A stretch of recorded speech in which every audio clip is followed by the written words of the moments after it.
Hello, and welcome to Campfire Tales, the deep dives. Today we're diving deep into our November 20th game at Free Range Brewing, which was called... Do you remember? It's turkey time? It's turkey time! Because it's all about Thanksgiving, or really, it's about Black Friday. Yeah, mostly. It is about Black Friday and the joyful memories that that experience can lead to.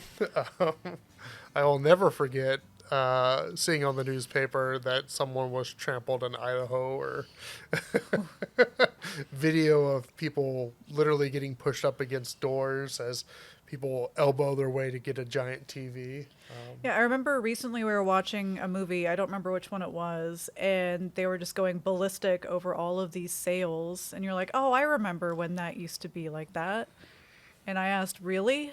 People were like pushing each other and stealing items from each other? I mean, there was yeah. there was this weird time, and I don't know the exact dates, but like if I were to like kind of like do a quick guess in my head, between like 96 and maybe like 2000 was like the heyday of Black Friday, where things actually started to be like good deals on Black Friday, and it was on Friday. Not Thursday night. And so people literally started like making plans. And so you would go hang out at, a Target 12 hours, 16 hours. The night before when they closed, you would be lined up outside. And my mom, she loved a good deal. So we would go. And maybe we wouldn't show up 16 hours before, but we would show up at like 5 o'clock in the morning, get at the back of a not crazy long line. You could still see the front doors. Mm-hmm. But between like that 5 a.m. and the open time at like 8 or whatever, like that line would double and triple to the point where it's wrapped around the store. And weirdly enough, it became so commercial by the time like that like early 2000s rolled around. Black Friday started getting pushed onto Thursday and then onto a Wednesday. Well, because all the stores are competing to get shoppers in first, because you're going to spend most at the first place you go. Walmart typically was open 24 hours. What? It's hard to remember those days. You could wait inside the store Man, for the deal. The number of days when it gets to like past 11, I'm like, I really need something. It's like, Walmart's closed. But it's ridiculous. Along with 5 that, years ago, it would have been open. The deal started to get worse, but people already had kind of like a memory of, you go shopping on Black Friday. That's what you do. And so slowly the deals got worse. The times got weird, as it was no longer Black Friday, but we still call it Black Friday. You kind of sound like the get off my lawn kind of guy right now. Well, and the same thing with like the advertisements. Like you had a one-page advertisements like, these are the doorbusters, the thing that people were literally knocking people over on. It's like, I need to get that 32-inch LCD TV. But now everything's a doorbuster. But yeah, for a while it was. It's like you would open up like your JCPenney catalog for the holidays, and literally every item in that catalog was marked doorbuster. It's like, My Little Pony, doorbuster. Men's slipper set, doorbuster. I ain't bursting a door for some slippers, no matter how comfy they are. I remember the early days when we were dating, and Black Friday's always been a big thing for you and your mom, so you took me Black Friday shopping. Yeah. And I think it was at a JCPenney that this lady like cut in front of me at line, because we had been there a couple hours early, and this lady like cut in front of me, and I got really mad. Yeah. And then we went to go up the escalators, and I was able to cut back in front of her again, and I just felt very vindicated. Yeah, that was like a JCPenney or a Macy's and I was just getting high-heeled boots. Like that was it. Well, so dumb. That's the other thing. The reason why people like stormed the doors is you would literally watch, like you'd be out there for hours in the cold, because we lived up north at the time, and I died. Everybody died. We lived up north at the time, and, it was cold. Christmas was cold. Thanksgiving was cold. And we would be out there at 5 a.m., 6 a.m., or whatever early we decided that we needed to get to the store. And you would see like people start to like not go to the back of the line and kind of just wait in the parking area. And then as soon as the doors open, they would make a beeline for the front door as the line is moving through the door. And that's when you saw people get really upset. That's why I got mad. That's what Those that are lady the same did. people that when you're waiting in line for the airport or for like to get onto the terminal and then they cut you off and you're like, but I actually have something that will fit in the baggage, like the bins above. Yeah. And they're walking on with these giant freaking like roller cases. Anyway, I'm getting off topic. This is all about Black Friday and Yeah. the special joy that it brings to your holidays. And in this Campfire Tales, we have a Black Friday bloodbath where the players get to Just takes you right back. experience the good old days. The players actually kind of incite the riot themselves, and some people wind up getting murdered. And then a year later, there's a psycho killer on the loose. And if you haven't watched that episode, pause here, go watch that episode because we're going to talk about some spoilers. All right, now we've waited long enough. This is the first episode where everybody survives. I mean, not for lack of trying. I know, I tried so we hard. did a lot of dumb things, and we punched a lot of people in the face. All in character, not how they really believe or Yes, act yes, in person. Yes, we were not representing how we truly feel, but we were inhabiting characters, and the characters just kind of grew a life of their own. Yeah. To the point where I would not hang out with myself in that game. I don't think I'd have hung out with any of those people, honestly. This game was also really special because it was our unveiling of the Campfire Tales mural designed by Michaela Binter, which is beautiful. Knocked it out of the park. It is a gorgeous piece. If it's still available, you can go on her Instagram, and she has like a story or maybe a post where like she kind of breaks down kind of the conceptual process in like a really short little video of like how she conceived that mural. And you can see it take shape. It's really cool. It's like, yes, this makes sense. This is perfect. This is everything. It is a beautiful piece of art. And our players in this game, Michaela Binter was one of them. She was playing Buffy Binter, the cheerleader.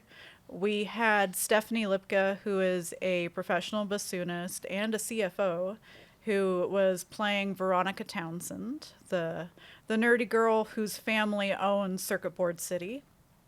We had Dylan playing Devin Darling. Basically, a guy that wishes he was better than he is and wants people to know it. He was the partier of the group. And then we had Tyler Golden Arm Sinclair, who was played by Michael Zytkow, who will be joining us in just a moment to share more about his creative journey, Potions and Pixels, and about his time with Campfire Tales. Welcome, everybody, to another edition of Campfire Tales, the After Hours. At least that's what I call it in my head. I've been calling it deep dives. Well, you know, we can have different headcanons. We would like to thank our special guest, Michael Zytkow. Zytkow, yeah, it's all good. It's beautiful the way you say it. Thank you. And then, of course, we have Teal and myself, Dylan. This doesn't work. You should do the intros. Michael is the founder of Potions and Pixels, a wonderful local nonprofit who's also been very instrumental in helping Phoenix Down RPG get our sea legs a little bit here in Charlotte. So thank you so much for being here. Absolutely. Super excited to be here with you guys. He's kind of like a hub of creative like forces. All these different people from all over Charlotte. And he kind of creates a space that we can all get together and meet one another, find cool working situations, and just meet cool people that are as creative as we are. And play games. Yeah, and have fun. Lots throughout of the whole games. Experience. Absolutely. Yeah.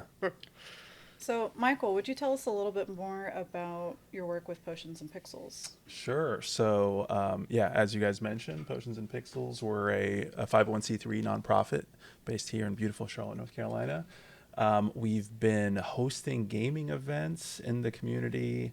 Believe it or not, we just hosted our 740th event Wow. just a couple days ago, which is crazy to think about. So we've been hosting events for about 8 years. We started hosting in like summer 2016, and then I started doing it full time at the beginning of 2020, which there's a lot of, if we got some time, we can go into some fun stories about launching a nonprofit in Yep. 2020. But this was a passion of mine. My background is in community organizing and in games, and so I kind of wanted to combine those efforts together, and thus Potions and Pixels was born. And it's been an amazing journey since, getting to connect with awesome folks like you and so many other creatives in the community, and we've just seen the game industry grow exponentially, and I'm really proud of what we've accomplished here in Charlotte. Yeah, y'all have done a lot. Thank It's you. And incredible. Thank you. I should say it's not just video games. It's not just, playground games. It's board games. It's, Everything. So it's people interacting face to face, people interacting through a microphone. There's also cosplay. Yeah. Absolutely.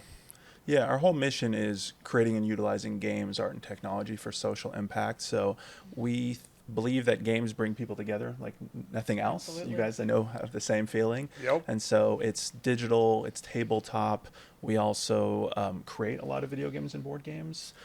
So we've created games for local government, for companies like Lowe's, for the Levine Museum of the New South. So nonprofit, for-profit government. We're creating games to help people better understand these deeper issues. So for me, games also have a way of addressing an empathy gap of sorts. Yeah. So to give you guys one example, we created a game for the planning department to help people better understand Charlotte's 2040 vision. And so rather than just read like a tome of information about what that all entails, the idea was that we would create a game that helped people in a very short amount of time understand the core concepts. And the beauty of that, and why I'm bringing this up and so proud of this, is that once people play the game, they understand it in an entirely different way. It's one thing to read about something. It's one thing to watch a documentary about something. Everybody has an opinion, right? Oh, for And sure. you can always say, especially with local government, you can say, I want my money going here. Why is my money not going there? And the fact of the matter is there's an unlimited amount of wants and needs, but a limited amount of resources. So when you're playing a game and you're the decision maker, it's much easier for you to say, I want a city that has this, this, and this, and just a utopia in your head. And then you're playing it and realizing, I don't have enough resources to do this, or I Right. can't place this here. And it gives you a more practical understanding of these issues. And so a game, for example, that we're working on right now is about poverty and aging. And these are these experiences that just help people better understand what others are going through. And so I think we're pioneering some new territory. I know there's a lot of other folks across the country and the globe that are doing similar work. I think we're going to see a lot more of that because interactivity, I think we all recognize that on this panel or this podcast. It's vital. It's huge. It makes a big difference. So yeah, creating games is a big part of it. We host workforce development, youth programs, create arcade machines, a lot of fun stuff. And I love that because there's this kind of stigma about gamers that we like isolate in our mother's basements and we don't interact with people. Yeah. That we don't have And- social skills, Yeah. that we don't care beyond our keyboard, that we are completely isolated from outside events and unaware of what's happening in the world. And you're really like creating that community and bringing people together so that we have a place to connect and to feel So special important. and valued. Yeah, So no, I I love love that. And we have such a great community in Charlotte. We have so many awesome organizations. You guys do phenomenal work. We have, as you guys mentioned, folks that do cosplay, streaming, esports, a lot of different things on the game development side, both on the digital and tabletop side. So we're seeing a lot of healthy growth in the game industry. And then we have a lot of people that their primary thing is they just want to have a good time, connect with others. Yeah. And you just put a game in front of people. I mean, this right here, for example, we put this tower in front of folks. It gets people talking. It gets people interacting. And so, one of the fun things I like to say is we've had multiple, I'm trying to give the exact count, but we've had multiple marriages come about through Potions and Pixels, multiple That's a fun stat relationships. that you wouldn't expect to be able to track. I have a, So you're saying more than one? I want to, it's either 3 or 4. I gotta, Wow. yeah, I gotta go back and look at it. I need like a chart and spreadsheet for this. But yeah, and then a Potions and Pixels baby from the mix too, from that group. So it's been really cool seeing people come together, and that's So, life changing. What I'm hearing is that the community that you bring together is more successful than Love Actually. Or no, that's not what I meant. More than Love is Blind. That's what I meant. I think we are. I want to say. I will say. Lex toxic too. So Like Zero Toxic. I will say there was one point that, and we're not responsible for this, so let me preface that in the story. I did notice, and I haven't seen these folks in several years, so if they're watching this, hope I'm not throwing out people's business. But yeah, years ago I noticed there was this couple that started just coming on separate days. And I was just curious, and I came to find out that as part of their divorce proceedings, inside their proceedings, they had to decide who got what day of Potions and Pixels. And on one hand, and they were totally cool. They were laughing about it. It was not I like mean, that's a fun like brag. but it was like one of those things where I'm like, downtown at the courthouse, like Potions and Pixels is down there. And it was like one of those weird moments where I was like, I hope you guys are okay. And then on the other hand, I was like, we had that much of an impact on both of them. on both of them. Where they like were you're like, the you can have child 2 and between the days, two parents. Tuesdays, and we'll have Wednesdays, that sort of thing. So that's not something I never expected was going to be part of this. Shout out to you guys, wherever you are. hope you're happy. Yeah, absolutely. You guys are I hope awesome. that you're both still gaming, even Yes, if it's separately. for sure. Absolutely. So what is your favorite game? Oh man. Or a couple favorite games? This is like a dreaded question for me, I and know. you'd think that I would have like a great answer, and I inevitably always disappoint.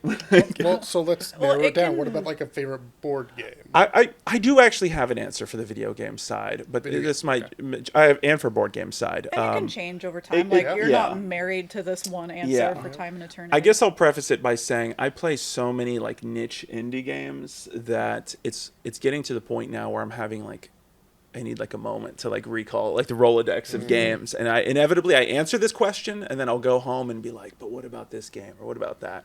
One of the ones that was the most one of the ones that was definitely the most influential for me was a game called Deus Ex from Warren Spector, Ion Storm. It came out 2000. It was phenomenal. It's an immersive sim.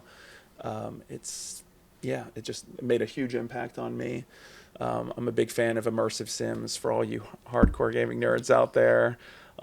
Games like Dishonored, for example, are a Great lot game. of RPGs. Yeah. Half-Life is a game, huge yeah. influence for me. I kind of use Half-Life 1 and 2 almost as barometers, like BC and AD, where So you like I to remember take that 1998, first-person 2004. perspective and like immerse yourself into the action. A lot. I'm down for any style of game. There's not really any style of game that I'd write off. I appreciate everything. There's certain games that I might not play as much as others, but I tend to gravitate more to that style. Right.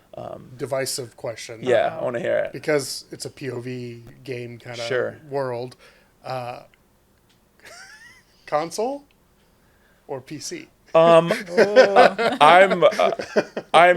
definitely overall PC. I love everything though. Don't get me wrong. I don't want messages. Even though I'm console, I do recognize that PC is the correct answer.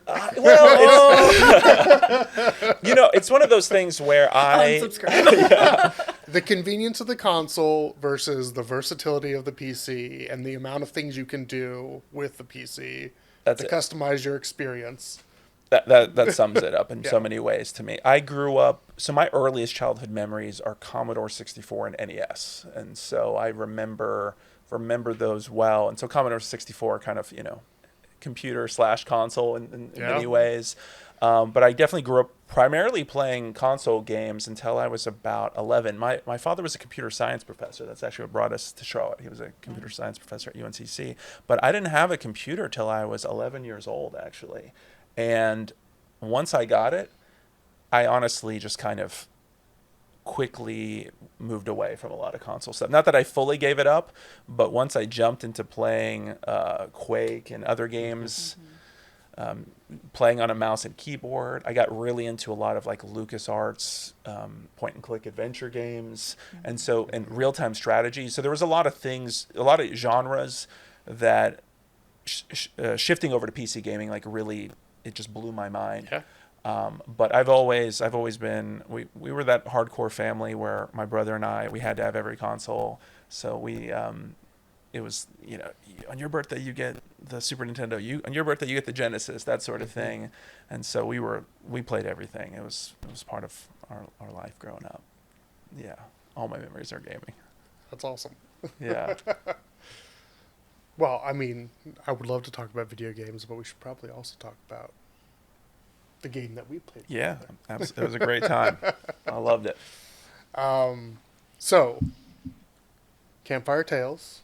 We play this crazy storytelling game where we inhabit characters, and Teal tells a story that's based off tries of to make it all make sense. pop culture movie tropes, and we get this weird Thanksgiving horror mashup. Yeah. And can you tell us a little bit about your character? So my character was Tyler Golden. I'm trying not to knock the microphone here. I'm trying to look cool while not knocking this microphone. Golden Arm Sinclair. So he was a athletic star in high school that is obsessed with social media. And kind of, I got to explore a lot of those elements, the kind of self-centered, attention-seeking. The darker side? Yeah, it was. I mean, that was one of the most fun parts of the experience, is just getting to embody a different character. I had a blast playing off of your Golden Arm persona. Yeah, we were bros in this one for Devin sure. Darling. Yes. I thought there was a great chemistry Absolutely. amongst all of the players. Yeah, it was a great time. I love the experience. Usually in our Campfire Tales, like I've said it in like the 80s, so it's like pre-cell phones. Yeah. But having like cell phones be an active Yeah. part of the game and the social media influencer kind of connotation, it was a lot of fun. Yeah. Ridiculous fun. It was a lot of fun. Every time the chime went off and it's like, oh, new follower.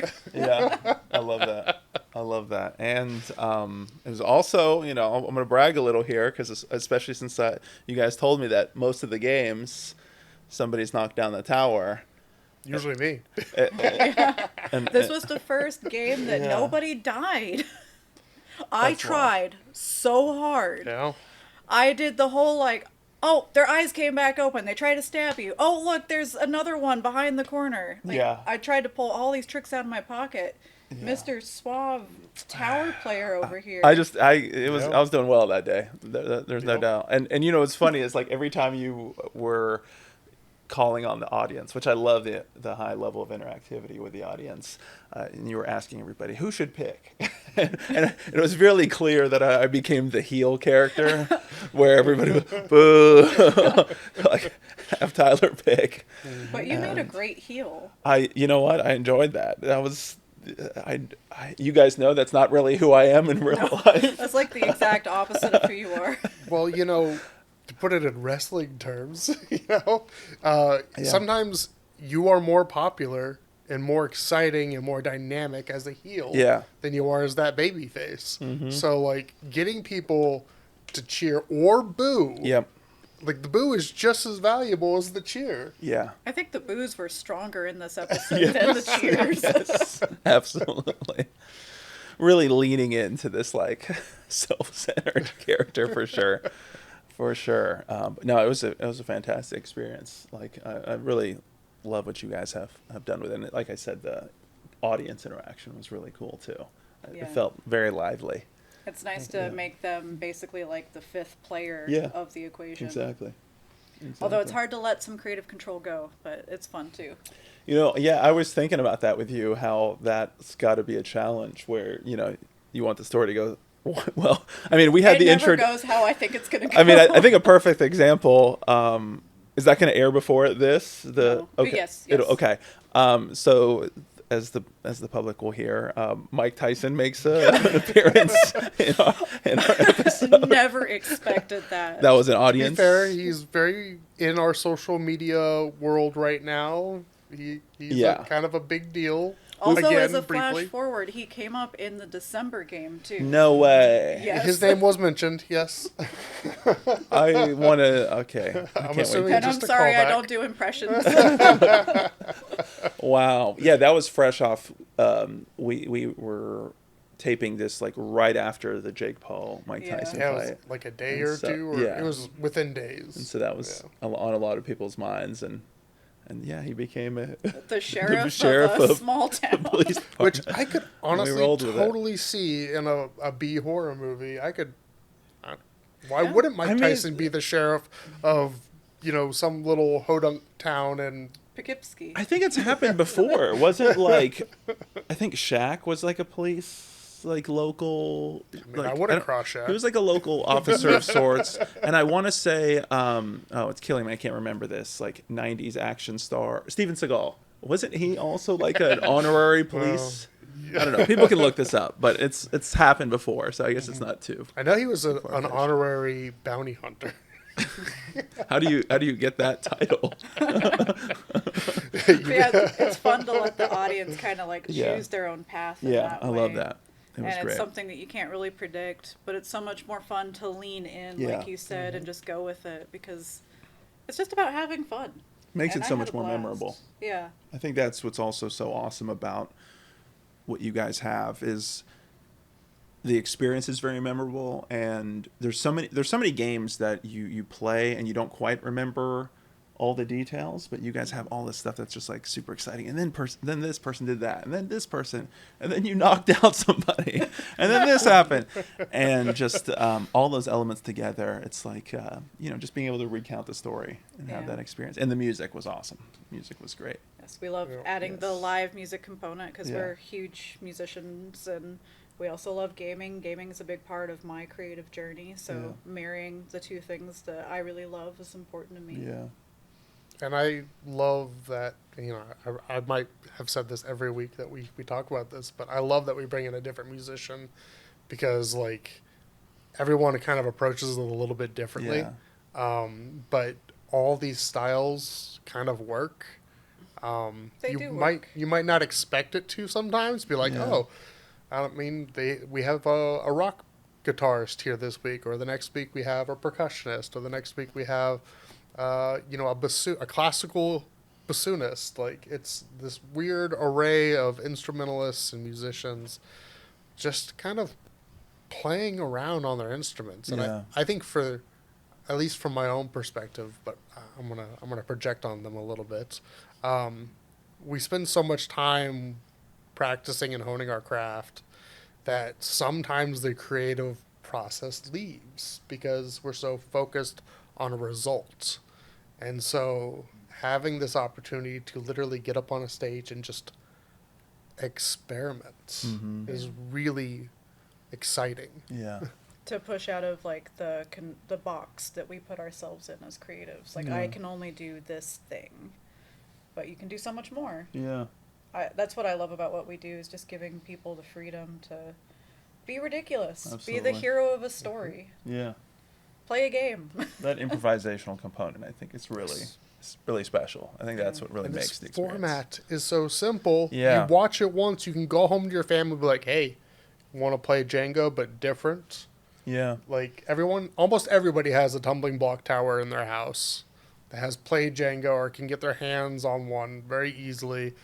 And this is a really easy narrative exploration that you can do with your family during the holidays or And explore a fun connecting. weekend with Yeah. some friends. It's a over great some way to beer. get people, I think a lot of people are intimidated by tabletop role-playing games because they just assume you have to have hardcore detailed stats Rules, and characters, tons of math. dice. A You novel really have backstory. Yeah, exactly. You have to go through Be a able to tome do of voices. information. Yeah, so I think this approach is more so focused, which I really like, the storytelling, the social aspects of it. And I think we're seeing so much of this. There's game 10 Candles, Alice is Missing. There's a lot of what was called like freeform role-playing games, like American freeform, European freeform. We have a lot actually in the Triangle. A game that I like that it has a similar feel. I don't know if you guys ever played Out of Dodge by Jason Morningstar. It's a game where if you're ever on a road trip, like a few hour long trip, you just print out these things, like these character descriptions, put them in envelopes, and then just right before you get on the trip, you open your envelope, read it, get in the car, you start the journey, and the story is that we just, like, I think it was either we robbed a bank or a jewelry store, and we're getting out of town, and we're all like role playing, and that the whole experience is us role playing, as if we're on the run. And I just love stuff like that. And obviously in a car, you're not rolling dice, you're not doing anything like that, but you have enough things to get people interacting. So, well, we're about to go on a long road trip ourselves, so I'm going to have to add this to the to-do list. Sounds like you guys might be on the run. I will be role-playing while I nap. Yeah. You can't nap. You're not driving, right? When I am the passenger. Yeah. You got to be a scout. Yeah, exactly. So, who do you think pulled the most from the tower? Oh, I think it's no question that it was me, right? I'm pretty sure. I mean, I feel like up to the halfway point, Was it I you was before that? I was doing the most pulling. But there came a point in that game when you and Michaela kind of just like, I don't know, started. It was kind of wonderful to watch, but like really started to inhabit your characters. Yeah. And want to be at the forefront of the action. You all started pulling. And at that point, you shot past me, probably by a significant margin. Because at the end, you pulled like, I don't know, 10 or something. I'd love to go back and for you guys to tell me how I many. have the stats with You me. have them? Oh, man. It's like the paternity test this year. So we're going to go from... You are the father! Yeah. All right. I want to hear. I'm very interested. I've been curious the whole time. We're going to go from the lowest to the highest. Okay, let's hear So it. the person who pulled the lowest was Stephanie. She pulled twice. The second highest puller was Michaela. She pulled 5 times. Wow. Dylan, you were the second most pull. You pulled 6 times. And then Michael, do you have a guess how many you pulled? Oh, man. Okay. I want to say in my mind, just the experience, I want to say like 10. I don't know. Very close, 9 times. 9 times. Wow. That's crazy. I should have punched a few more people. I didn't stop you from pulling at the beginning. You Because did. you're like, I punch people. And you're like, okay, you did it. You're like, I punch again. Have you kept track of the stats for every game you guys have done? Yes, I have. And this is the most that people have been able to pull from the tower without it collapsing. Yeah. So I made 2, like, structurally sound of a tower, first of all. Because at the beginning I asked people, how bloodthirsty are we? And everyone's like, yeah, bloodthirsty. And then no one died. I'd like to think we were just amazing. Like that's how I'm telling the story. So let's edit this out and change But it. usually it's about, like, I'll pre-pull maybe 8 from the tower. Give it a little wobbliness. Yeah. And then it's maybe 5 pulls in and it goes over. Yeah. But the fact that it kept going and it kept going. And then even after the game ended, our players were still at the tower just pulling. And it lasted, I think, like 3 or 4 more pulls. It was ridiculous. So for you as the game master in this case, like, do you like that or not? Like, what do you prefer? I mean, I try to kill a character every game because that's what the audience wants. Yeah, and they it's want blood. that fun, like... It serves the story, too. Yeah. But I'm not mad that it didn't happen. It's the fun of just letting go and experiencing it and not being in control. Yeah. I think it's also like probably that. novel as well that it didn't, Oh, yeah. the fact it's like, what? Yeah. Everybody So now survived? I know that when you play, I have to pull it extra. Pull extra. Yeah. I'm ready for the next time. I don't know if I'll be as good next time. I think the expectations are really high. There was another player from September that is always, like, really good at this kind of game too, Matt. So if you two were ever on the same game together, it would just go on forever. I will say, what tends to happen when the tower does fall is that second tower that gets built for whatever reason, maybe it's just pure malice, that tower tends to go down faster and easier. It's intentional. Yeah, it's payback. I don't know.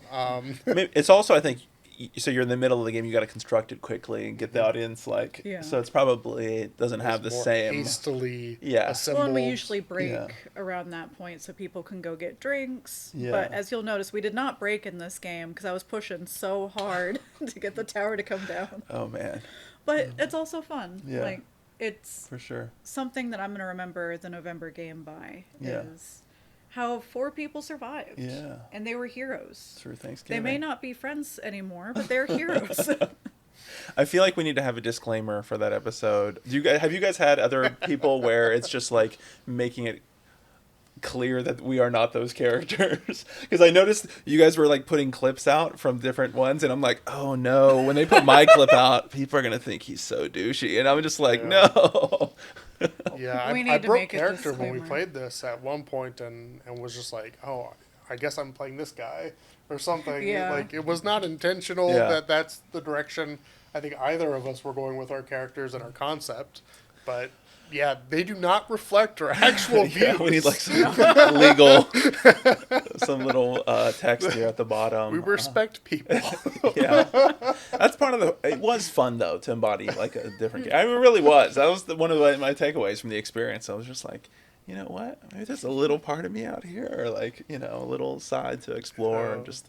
It's fun to explore. Yeah. Like, you would never be that kind of person, but Yeah. in that space you had permission to Yeah, be a heel, yeah, be a jerk. yeah. Hey. But it doesn't mean that it's you. Nope, that's the beauty of role playing. Yeah, Well, so we've talked about the game. We've talked about your favorite game. yeah. What else is going on in the world of games? Wait.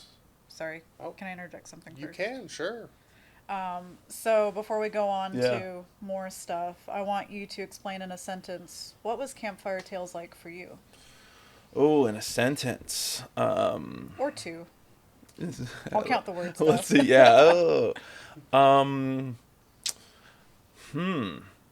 Like in terms of like the impact it had on me, that sort of thing, or just the description of it. What does it mean to you?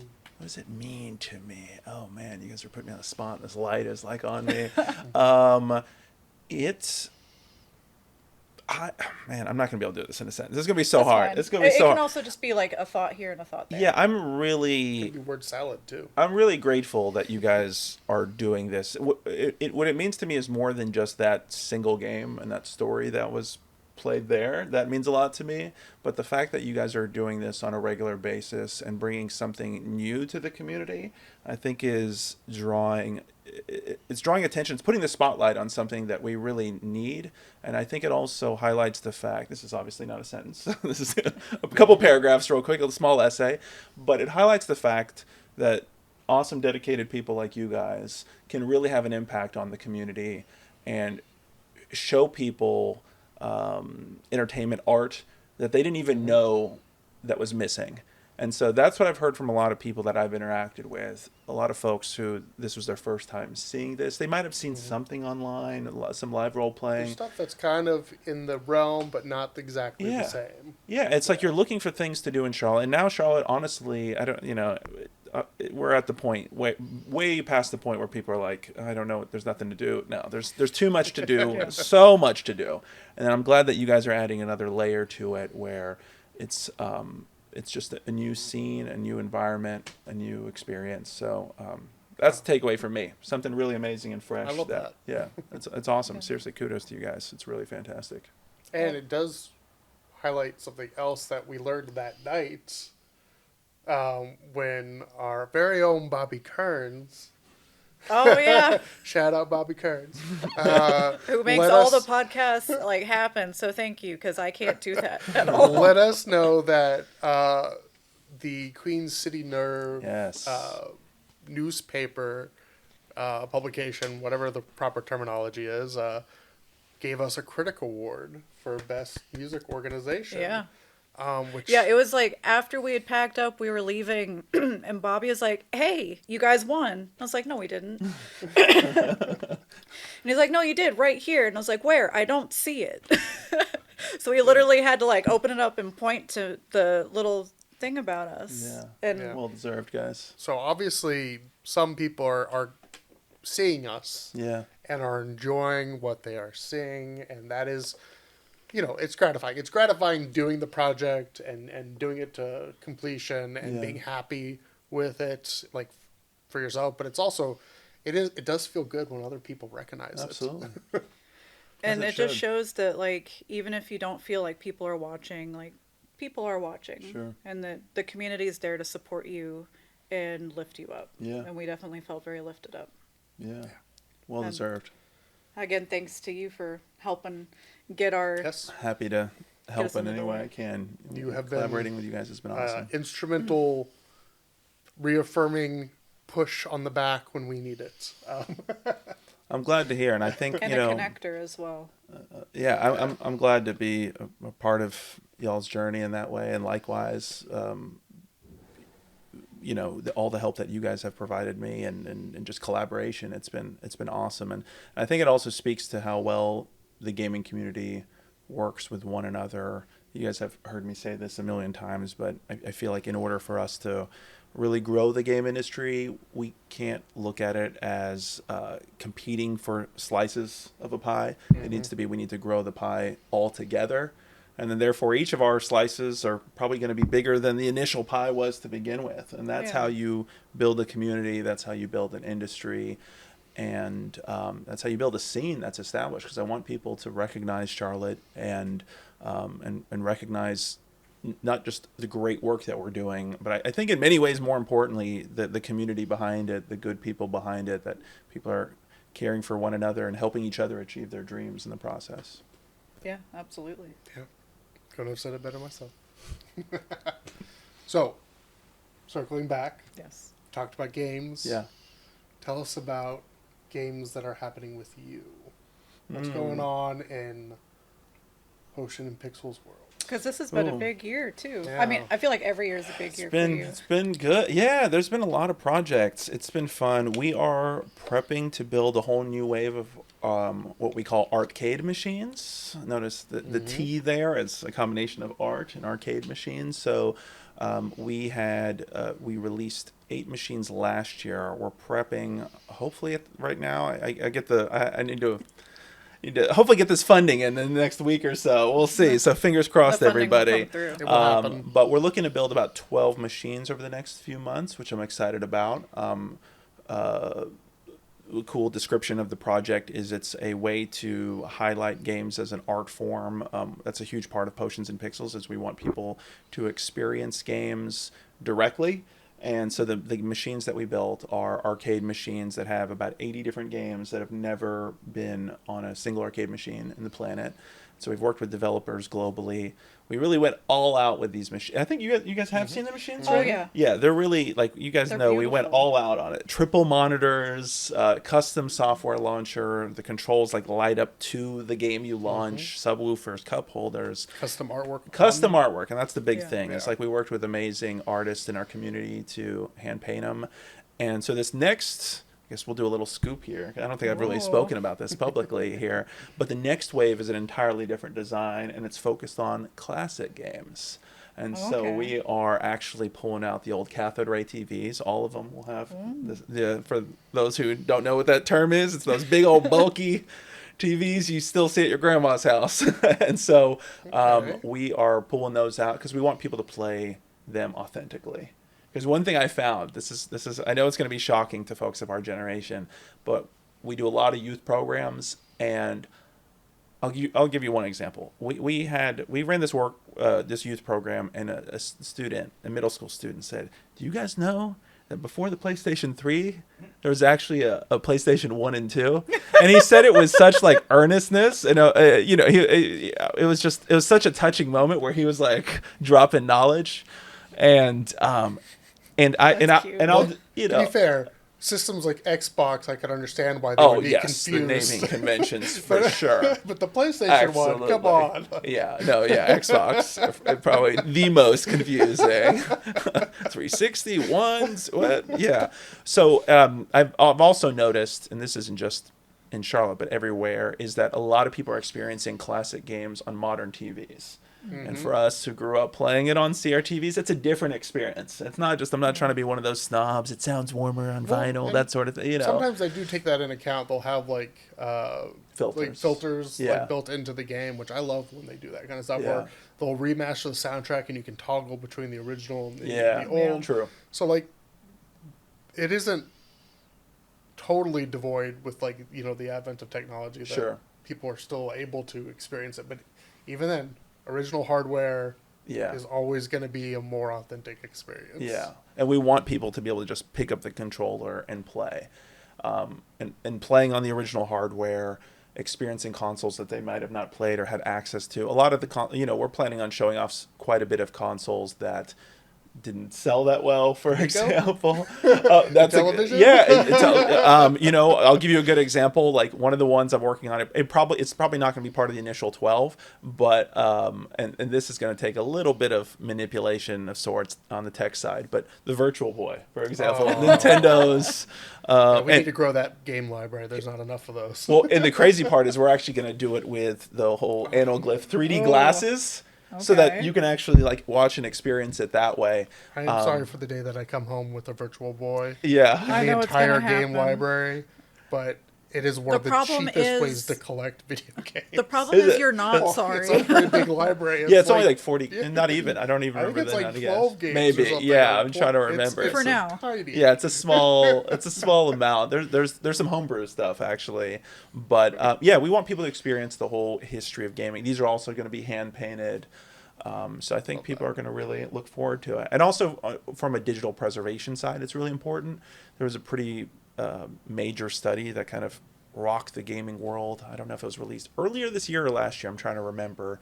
But it essentially showed, and I'm going to butcher the stat here, but I think in the history of games that have been released, about I'm going to butcher the stat. People are going to get on me. But I want to say it's something like 86% of the games that have been released have no current purchasable version that is out there. It was a shocking stat. So that doesn't mean that game is completely inaccessible. It just means like if you wanted to buy that game at this given moment, there's no version of it available. And so That makes sense to me. There's like 1,400 NES games. And yeah, a There's huge. like 800 N64 games or something. Yeah.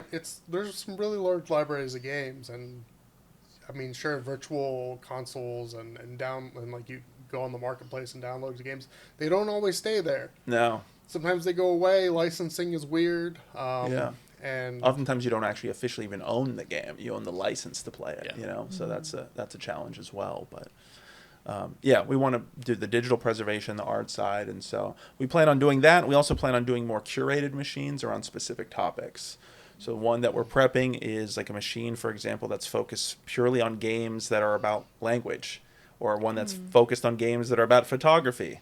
Like we have all these like themed machines, and so we want people to kind of look at the game experience like you would if you went to like a contemporary art facility. This is a Yeah. curated experience. I can play these games and get a sense of what the developers were doing with the topic. That's really cool. Yeah, definitely excited about it for sure. Well, we can't wait to play them. Yes, Yeah. it's gonna be awesome. It's gonna be more awesome. games. 2025 will be good. But yeah, we're going to be developing some more games and apps in 2025. And I think one of the big things that we learned from 2024 that we're going to continue with is our game industry work, where we're going to be hosting a lot more contests and grants.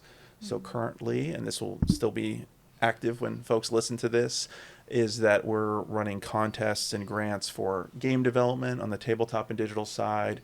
We're giving out grants for content creators, interactive artists, tournament organizers. I mean, we game went to the organizations. cosplay. Yeah, one. you guys saw the cosplay one. Yeah, Great and talent, it was right? amazing to see local people like Yeah.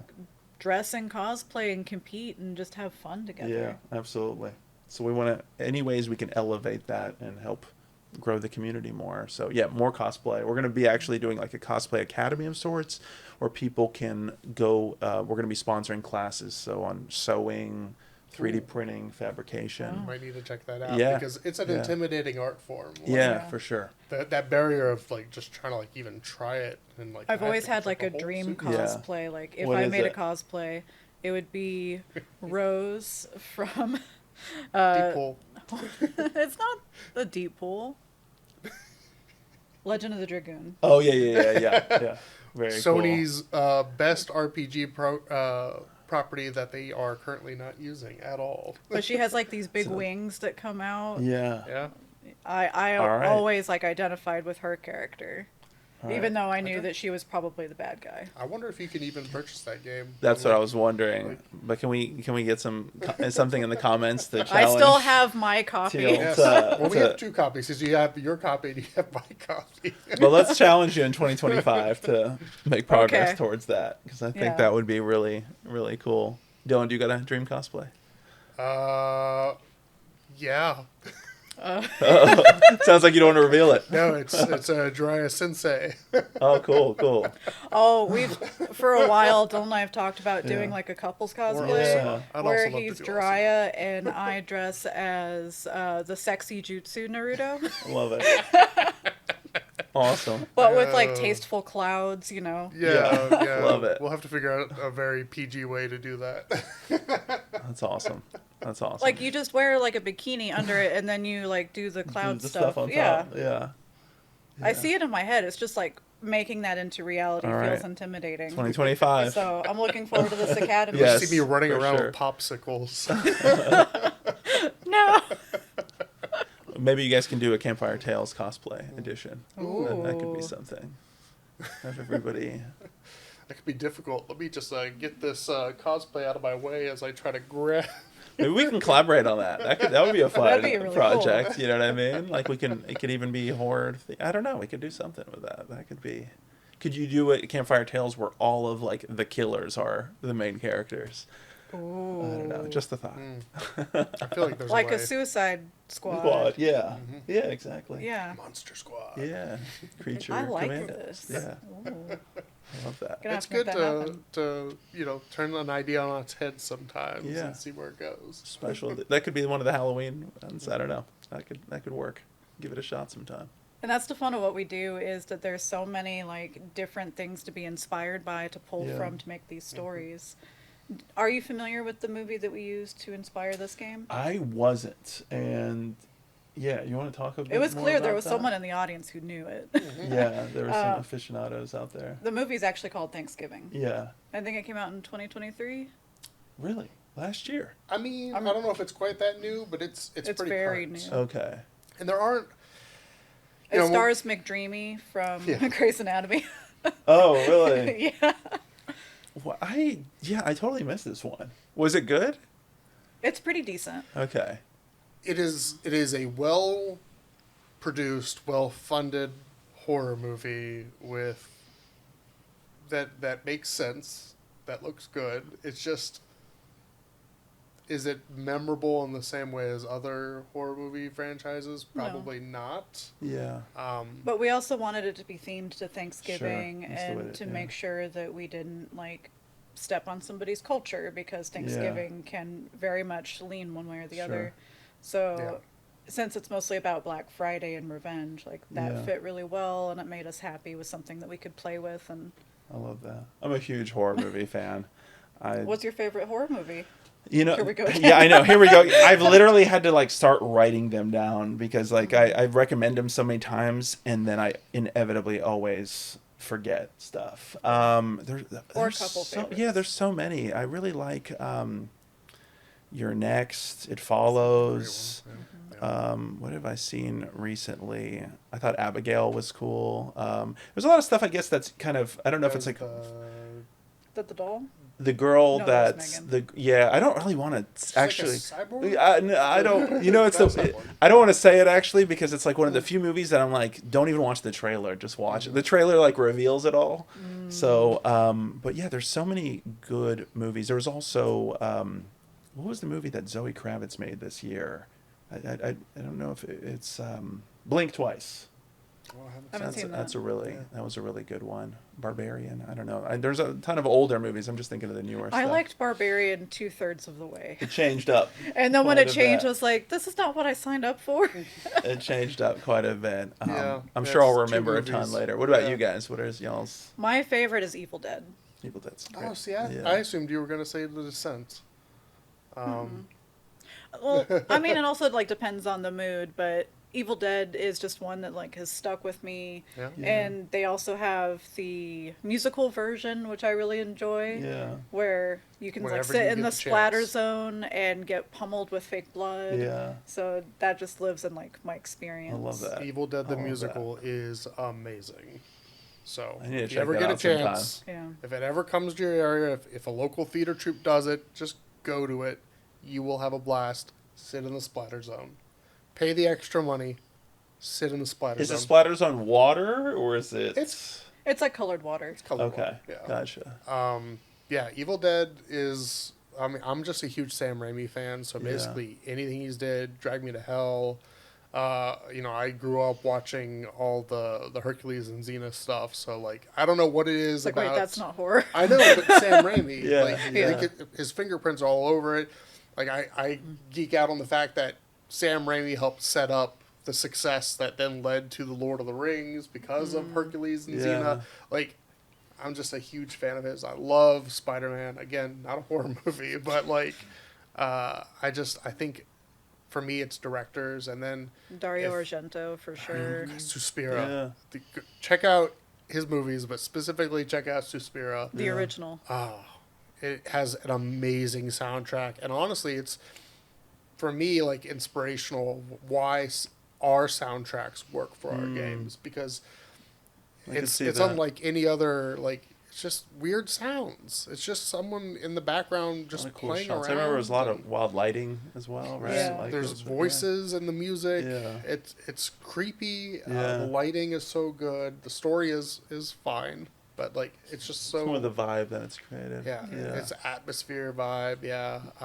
And then classic again, and again another director, although he's fallen off on me, but Ridley Scott, Alien. Yeah. I think that movie is a masterclass. It holds up in so storytelling. well. So and, well. and horror specifically, because you don't even see an alien for like the first hour and a Yeah. half of that movie. That's good storytelling. It's yeah. an absolute class. And to think of that was made in the late 70s, right? Yeah. Like that was And with a strong Yeah. female lead too. yeah, phenomenal. Did you guys see Alien Romulus? We did, Mm-hmm. Yeah. in the theater, and I thought it did a good job. It feels very similar to Aliens more than Alien to me, but I could see the influence of Alien in Yeah. it. I really enjoyed it. But yeah, it was kind of a fun return since the departure from like Prometheus, Yeah, which was a little bit different, for sure. which was fine, but Yeah. Yeah. return to form. I feel you. I feel you. Oh, those are all good choices. I think I love more so like stuff like It Follows or like Let the Right One In. There's a lot The of movies American that. or the original? Or both. You know what? Or I think both. I only saw the original. Well, I've this only is seen Swedish, the- right? yeah, Or- I've only seen it's one of those Norwegian. I'm or, pretty yeah, sure it's Swedish. Yeah. I've only seen that one. I haven't actually seen the American one. It's on my list of Yeah, things to watch. same. But I really Because love it's supposed the- to be good. Yeah, but stuff like that. There's like the kind of the social commentary component to Yeah. it, and yeah, It's great horror options. that kind of makes you think. Yeah, for sure, for sure. Really love that. Do you guys have you guys typically don't reveal the actual stuff that it's based on for the upcoming ones, right?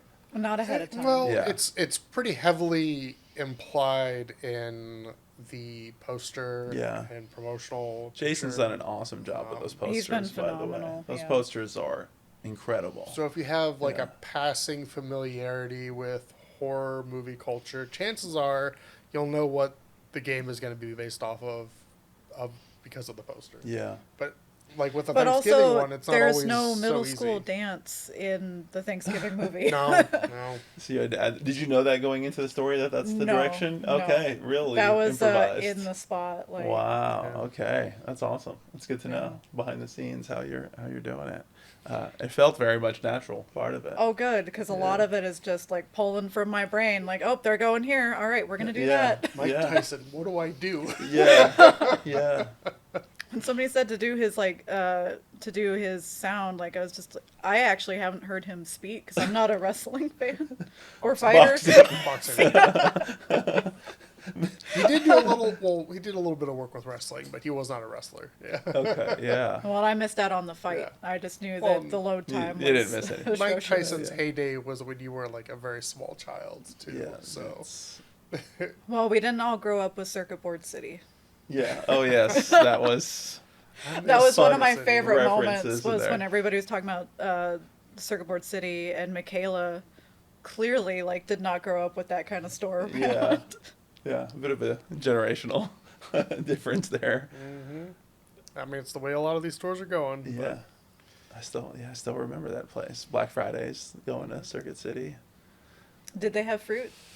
But No, they did not have fruit. they might have had like Sour Patch Kids. Like, Yeah, in the something. checkout. Yeah, I'm trying to think, but But yeah, definitely not produce. yeah, absolutely not. Absolutely not.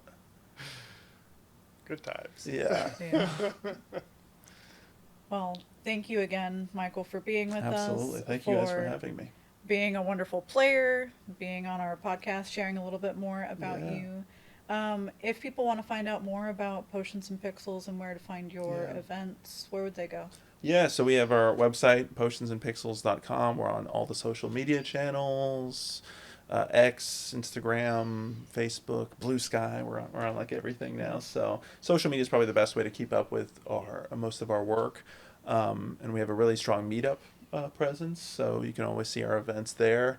We have a ton of really cool events coming up. We have our regular game industry gatherings that happen every single month, and we welcome everybody, whether you're an industry pro or you're aspiring to be in the industry. It's welcoming to everybody, for game developers, cosplayers, streamers, what have you. And then we also do a monthly playtest event to encourage people to discuss their work, show off their work, whatever stage it is, even if it's just an idea. We've already had people come together and form new teams, release new games. It's been really inspiring. So, Wow. and throughout the year, Love that. as you guys know, we host a ton of different events. So, looking forward to more of that stuff. But yeah, connect with us, come out and support us. We Well, I appreciate can't it. wait for the next 740 Yes, events. yes, it's hard That's to believe. incredible. I can't believe it. I can't believe it. But it's been awesome. Yeah. Thank you guys. Thank you. Yeah. And go check out more Potions and Pixels stuff. Well, here we are at the end of another Campfire Tales recap, and Or we had deep dive. Deep dive. Or what did you call it earlier? I don't know. The after show. Thank you, Bobby. There's lots of right answers and only a few wrong ones. And we'd just like to take a moment and recognize all of the amazing people that helped make this a reality. Art is not always easy, and getting it out is also not always easy. And so, they say it takes a whole lot of people to make something happen. It's really is true. And Yeah. this show, this Campfire Tales, requires so many people, and I'm just so grateful that we have found a community here that wants to support crazy art. Yeah, Charlotte is an amazing place to be. There's a lot of really cool creatives doing such interesting and innovative projects, and we're just happy to be part of the rich tapestry that is here. So, I mean, you mentioned them earlier. We have to shout out our players, who are fantastic artists in their own right. Stephanie Lipka, Michaela Benter, Michael Zytkow, Teal Tallison, Dylan Tallison, our amazing musician for that evening, Stephanie Wilson. Who's a wonderful percussionist, plays with a lot of local orchestras. I mean, that's just like that's front of house. That's the people you see, and like that's the people that it's really easy to notice that's making this project happen. But then there's all the people that helped different aspects of this happen. Who are equally important. Arguably more important in some ways. We have the I'm going to get the organization wrong. The Opportunity Infusion Fund grant, Yes, who that's made not what I this was gonna say. possible. Oh, No, that's well, the we one are what I was thinking. That's not what I was going to say. We are very thankful for the Opportunity Infusion Fund grant Yes. for making this possible. Whoever was on the committee who read this and thought this was an amazing idea, thank you so much for seeing what we see and believing in us. Truly, we are so thankful. Yes. Bobby Kerns, our amazing videographer, podcaster, and Who makes just us look good. a soundboard for ideas, and is just always just a pleasure to work with. Absolutely. Let's see. Free Range Brewing, our wonderful collaborative venue host, Yes. who has very tasty beverages. And a fantastic mission. Like their mission as an organization, it's so supportive of arts and And local farmers. agriculture, like a beer culture, Charlotte. Like I love their mission, and so I'm so happy that we get to partner with them, and they have a fantastic event space. And I love that we get to also invest in our local creatives as well. Because it's through that investment and seeing each other and lifting each other up that we continue this amazing community. Also, thank you to our VIP. We had a VIP. Blue Wolf, who is just such a delightful human. Yes, thank you, Blue Wolf. It is gratifying in another way to know that there is a person that wants to go the extra mile to support our art, that you see value in it. Like, we know it's good, but it is so gratifying when someone else tells us that's good too. So thank you. That we're actually funny, engaging, you know, the little things. It's not just the laughter in my head. So thank you, Blue Wolf, for going the extra mile and really contributing to what we're doing. And thank you to the people who show up too, because that's a huge part Yeah. of keeping this going. Every single person that buys a ticket to come to one of our shows, you are making art happen. Like, you are supporting art in Charlotte. You're supporting our arts, and by extension, you're supporting a lot of other artists that we are engaging and bringing into our project. Yeah. Which I know is gonna like yield a ton of other like little sub projects. Like, that's the beauty when artists get together, is new art happens. Absolutely. So thank you. And thank you for watching this episode of our podcast. Come back in 2 weeks where we will have the December game ready for you to watch. All about our favorite person this time of year. No, it's not Santa Claus. It's not Rudolph. He's not jolly. No.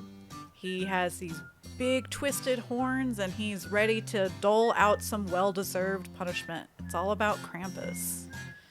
So we look forward to seeing you there. Check out our website, phoenixdownrpg.org, to see where you can watch our shows, whether it be Campfire Tales or our other offerings soon. We'll see you there.